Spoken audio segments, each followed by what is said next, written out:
the statement of the honorable member stigmatizing a whole community is objectionable. Oh. And what is worse is the chairman lending respectability to that view. Oh my. That is even worse. Honorable That is even worse. Minister.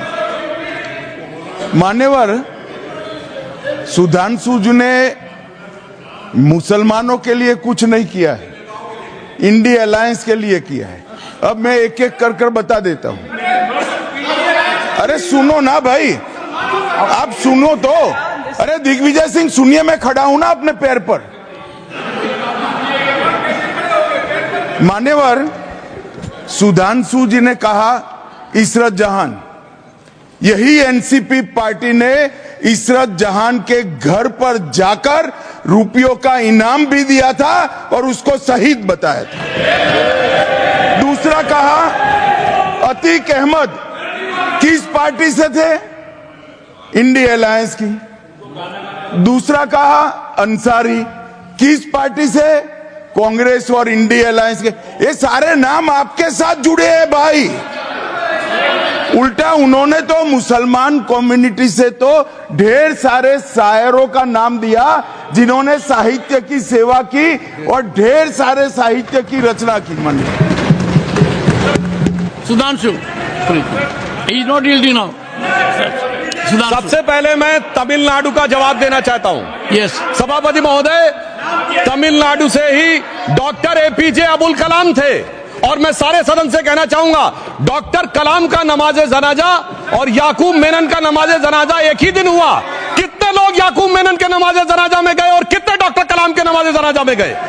Doctor Kalam memorial पे कितने लोगों की photo है? दिखाएं मुझे, social media पे post की हो। मगर अफजल हालात का मारा था, आपके एक मंत्री का ऑफिशियल ट्वीट है, वो इस सदन के सदस्य नहीं तो मैं नहीं बोल रहा हूं।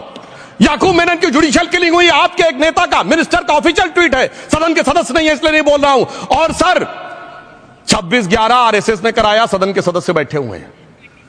हाफिज साहब और सुनिए, जाकिर नायक शांति का मसीहा सदन में सदस्य बैठे हुए हैं। सर किसने जोड़ा? मैं नहीं कह रहा हूं जोड़ा, हमने किससे जोड़ा मैं बताना चाहता हूं।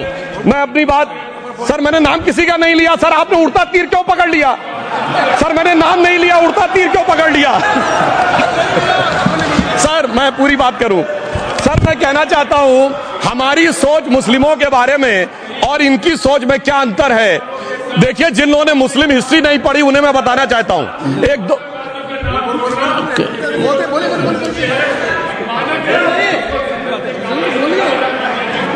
सभापति महोदय, मैं थोड़ा उन लोगों को इस्लामिक हिस्ट्री के बारे में बताना चाहता हूं। Honourable Digvijay Singh, please, I'll give you chance. I'll give. माननीय सदस्य, ऑनरेबल दिग्विजय सिंह जी। माननीय सभापति महोदय, जो माननीय सदस्य ने बात कही है, मैं सुन रहा था डॉक्टर त्रिवेदी जी की बात। उन्होंने कहा था ऐसे मुसलमान हम लोगों के साथ हैं और वैसे मुसलमान इन लोगों के साथ हैं। बात यह है कि आपने जिस तरह से इस पूरी बात कही है, ये घोर आपत्तिजनक है, अपमानित करती है। और जो माननीय सदस्य ने भी मेरे बारे में भी कहा है, मैं उनकी निंदा करता हूं। Honourable home minister, honourable home minister, honourable home minister, एक सेकंड।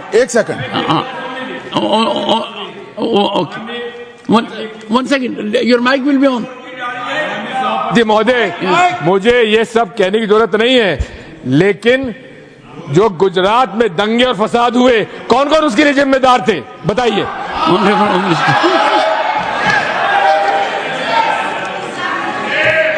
मान्यवर, मैं ध्यान से बारीकी से पूरे संवाद को सुन रहा हूं। माननीय सदस्य सुधांशु जी ने दिग्विजय सिंह का नाम नहीं दिया। अब वो खड़े होकर कहे मेरे बारे में कहा, इससे साबित हो गए। और अभी भी मौका है, आपने नहीं कहा है कि 26/11 के हमले में आरएसएस का हाथ था, तो अभी खड़े होकर माइक चालू कराकर बुलवा दीजिए। माननीय,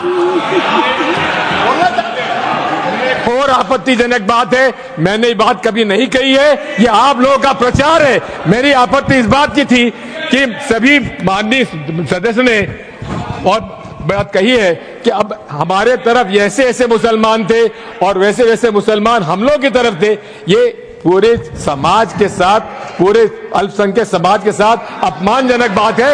और माननीय सभापति महोदय, आप बताइए, माननीय गृह मंत्री जी, आप वहां पर थे, गृह मंत्री थे जब दंगे हुए थे, तो आप लोगों का क्या रोल था, ये जन जाहिर होम मिनिस्टर। इनको मेरा हुआ ऐसा है कि मैं ही दिखाई पड़ता हूं। आपकी सुनिए, अब सुनिए ना, दिग्विजय सिंह सुनिए, 1 मिनट सुनिए। दंगे शांत होने के बाद 18 महीने के बाद मैं गृह मंत्री बना, दंगा हुआ तब मैं गृह मंत्री नहीं था।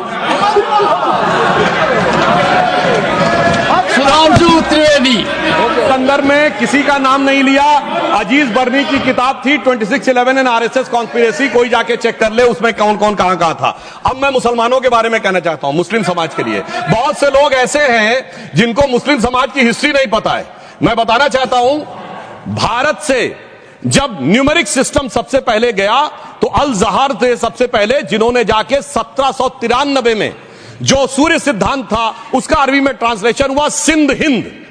और हम बता रहे हैं हम किस तरह के मुस्लिम को साथ रखते हैं। डॉक्टर कलाम से बड़ा आलिम इस्लाम में साइंसदान नहीं हुआ, और आरिफ मोहम्मद खान साहब जो बिहार के गवर्नर हैं, उनसे बड़ा आलिम फाजिल मुसलमान आज सियासी जमात में तो नहीं होगा, यह मैं दावे के साथ कह सकता हूं। मगर मैं बताना चाहता हूं सर, उसके बाद उन्होंने एक किताब लिखी, एक सर 10th सेंचुरी के मुस्लिम राइटर थे जिन्होंने किताब लिखी, उसका नाम था the compendious book of balancing and completion according to Hindu calculation, जिसको शॉर्ट में अल जब्र कहा गया, और वहां से अलजबरा निकला। और सर उसके बाद अल ख्वारिज्म आया। और सर आज मेरे ख्याल से सदन के बहुत से लोगों को नहीं पता होगा, ये जो एल्गोरिथम वर्ड है ये अल ख्वारिज्म से आया हुआ है। एक जमाने में इस्लाम में बैतुल हिकमत था, यानी वो सबसे बड़ा हिकमत का केंद्र था। जब एक से एक लोग होते थे, बहुतों को नहीं पता होगा कि कोलंबस ने जिस नक्शे के थ्रू दुनिया ट्रेवल किया था वो बनाने वाला भी एक मुस्लिम था, अल इदरीसी।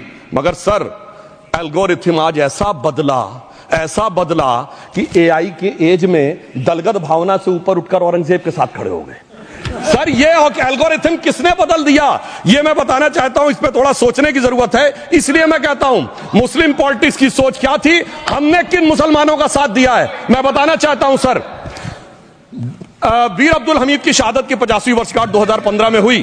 प्रधानमंत्री मोदी जी ने उनके पूरे परिवार को और उनकी पत्नी को बुला के सम्मानित किया, और इन लोगों ने उस यासीन मलिक को, जिसके ऊपर 3 एयरफोर्स के ऑफिसर्स को हत्या करने का आरोप था, वो प्रधानमंत्री आवास में। सर साफ दिखाई पड़ता है कौन किसके साथ खड़ा हुआ है, कौन किस तरह के मुसलमान के साथ खड़ा हुआ है। और सर मैं ये भी कहना चाहता हूं सर, ये सर अपने टर्न पे बोलिए सर, पिछले 30-35 सालों से हुआ खड़ा किया जा रहा है। 1990 में जब राम मंदिर आंदोलन हुआ, कहा गया बीजेपी आएगी उत्तर प्रदेश में खा जाएगी। सर बीजेपी आने के बाद उत्तर प्रदेश में जानते क्या हुआ सर, 22 साल से शिया सुन्नी के बीच में जो दंगे चलते थे और मदे साबा का जुलूस नहीं निकलता था, शिया समुदाय का मदे साबा का जुलूस लखनऊ में हमारी सरकार में निकलना शुरू हुआ। और उसके बाद कहा गया केंद्र में भाजपा आएगी तो खा जाएगी। सर अटल जी की सरकार आई, इतनी शानदार स्थिति रही। उसके बाद कहा गया गुजरात में आएगी तो भाजपा खा जाएगी। सर गुजरात का मुसलमान आज सबसे समृद्ध मुसलमान है, सबसे ज्यादा जकात वहां से आता है। उसके बाद कहा गया मोदी जी की सरकार आएगी तो क्या होगा। सर मोदी जी की सरकार आने के बाद हमारे साथियों ने बताया है अल्पसंख्यक समुदाय के 70% लोग हैं जिनको किसी न किसी एक योजना का लाभ जरूर मिला है। और सर फिर कहा गया सीए आएगा तो नागरिकता छिन जाएगी। सर उसके बाद भी आपने सब देखा, और सर हम बचपन में सुनते थे कि राम मंदिर बनने लगेगा तो मिडिल ईस्ट के देश पेट्रोल देना बंद कर देंगे। सर राम मंदिर भी बन रहा है, और भारत मिडिल ईस्ट कॉरिडोर भी बन रहा है, और अबू धाबी में भी मंदिर बन रहा है, और 4 मुस्लिम देशों ने सर्वोच्च नागरिक सम्मान मोदी जी को दिया हुआ है।